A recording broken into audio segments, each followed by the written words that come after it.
The Mission to Seafarers is the largest Christian maritime welfare network in the world. They are committed to serving the world's 1.5 million seafarers in a spirit of true Christian friendship and unity. The Mission to Seafarers chaplains work round the clock to be a practical, emotional and spiritual support to the seafaring community. From seafarers dealing with being abandoned by their employers, ill treatment, to driving 70 miles or so that a seafarer's wife can spend 20 minutes with her husband who she has not seen for 8 months. Their work is as varied as it is valuable.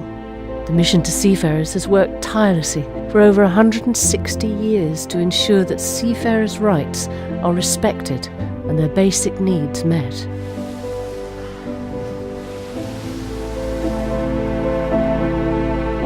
My name's Alison White, and I'm the Bishop of Hull, a great maritime city.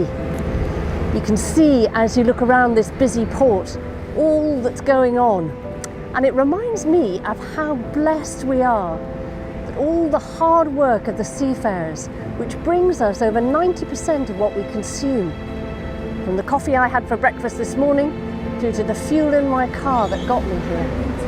You'd be amazed what comes to our shores via the sea. The sea can be a hostile environment where seafarers work long hours, spend months away from home and endure the might of Mother Nature. Added to that, specific issues such as abandonment, shipwreck, piracy and abuse, and more general issues such as isolation and loneliness can make seafaring a uniquely challenging occupation.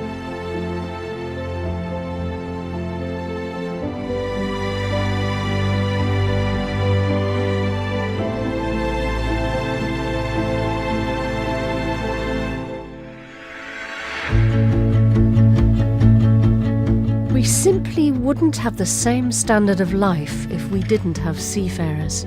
Almost everything we use comes to us via the sea.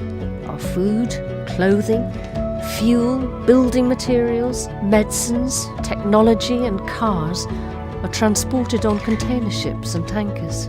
These ships are the workplace of 1.5 million seafarers. The great majority of seafarers are treated very well by their employers. They work very hard and can send money back home to support family and friends. But however well treated they are, you can't get away from the fact that it's a hard life if you're away from those you love for long periods of time. And many of the seafarers find that separation very difficult to deal with. Imagine how good it is to have a chaplain there for you, someone who can listen, someone who can be there, and maybe to help you to connect up. A few days ago I met Ariel. He's from the Philippines. He came up to me and said, "You're from the Flying Angel?" I said, "Yes." He said, I go there in the Philippines." And so while I was caring for Ariel here in the port of Hull, the mission was caring for his family back home. But here in the port I was able to offer him Wi-Fi so he could speak to his family. As I'm caring for seafarers here in the port of Hull, so are my colleagues around the world in various other ports.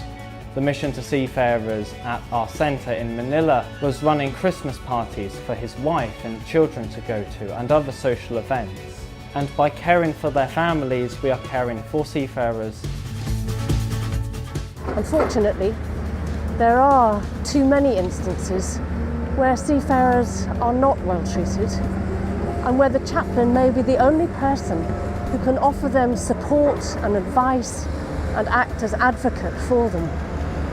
I urge you, please support the Mission to Seafarers on Sea Sunday and whenever you can throughout the year.